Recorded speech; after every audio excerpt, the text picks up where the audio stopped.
वो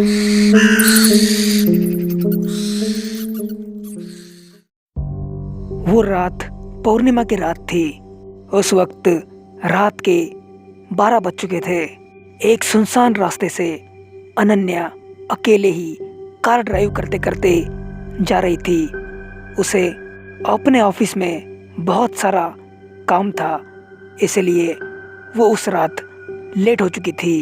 उस रात बहुत सारी ठंड थी, इसलिए अनन्या तेज तेज गाड़ी चला रही थी।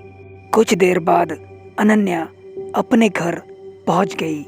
उस वक्त रात के 12:30 बज चुके थे। कुछ देर अनन्या ने खाना खा लिया। उसके बाद वो बाथरूम में नहाने चली गई। कुछ देर बाद वो नहा के वापस आ गई। उसके बाद थोड़ी देर तक वो कंप्यूटर रूम में अपने ऑफिस का काम करने लगी। थोड़ी देर बाद उसका काम खत्म हो गया।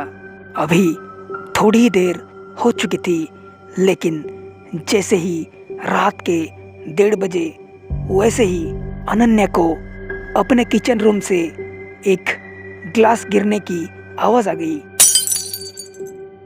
उसे लगा कि शायद वो बिल्ली होगी, इसलिए अनन्या एकदम तेजी से अपने किचन रूम में चली गई। लेकिन वहां जाने के बाद उसने जो देखा वो देखकर अनन्या हैरान हो गई, क्योंकि उसका किचन रूम एकदम ठीक ठाक था।